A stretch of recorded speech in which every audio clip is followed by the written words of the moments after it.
recognize myself now for questioning. The Biden family investigation begins with the story of how big tech, the media, former intelligence agents, and the Bidens themselves suppressed the story of Hunter Biden's laptop weeks before the 2020 election.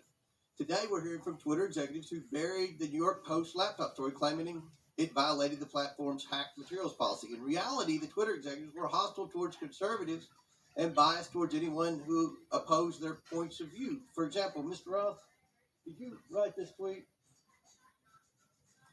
I regret the language that I used in some of my former tweets, but yes, I did post that. And I'll read the tweet so it's in the record. Yes, that person in the pink hat is clearly a bigger threat to your brand of feminism than actual Nazis in the White House.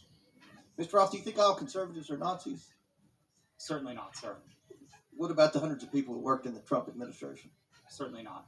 Did Ms. Gaddy or any other lawyer at Twitter ever tell you to take down that tweet? No, Twitter did not have a practice of restricting employees sharing their personal viewpoints on the service.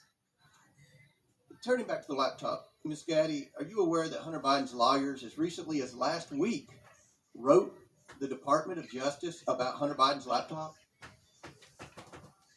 I've seen some articles about that. Yes, they did. And it appears that Hunter Biden's attorney is admitting that the laptop and emails on it are authentic. So, Ms. Gaddy, on October 14, 2020, did Hunter Biden report to Twitter that he was the victim of a hack? No, I don't believe he did.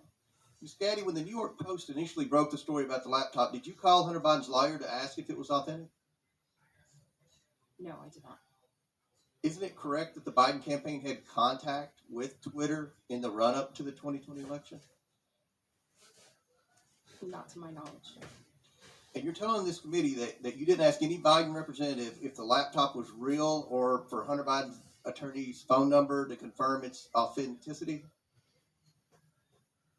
We did not speak to anybody related to that. Mr. Baker, are you aware that the FBI had Hunter Biden's laptop since December of 2019? I'm sorry, am I aware of that now? Well, were you aware then?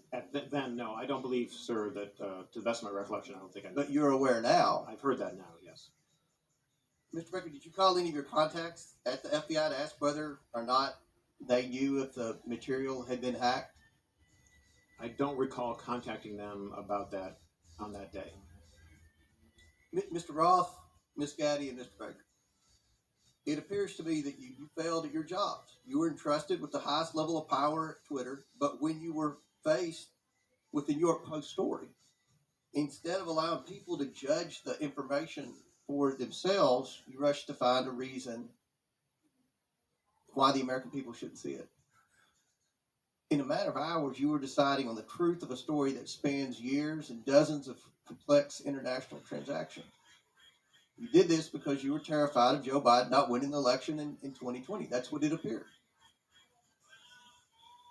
I can assure you this committee will succeed in holding the Bidens accountable. So much of the evidence of wrongdoing from this family is located in that hard drive that you all led the American people to believe was Russian disinformation, when in fact it was not.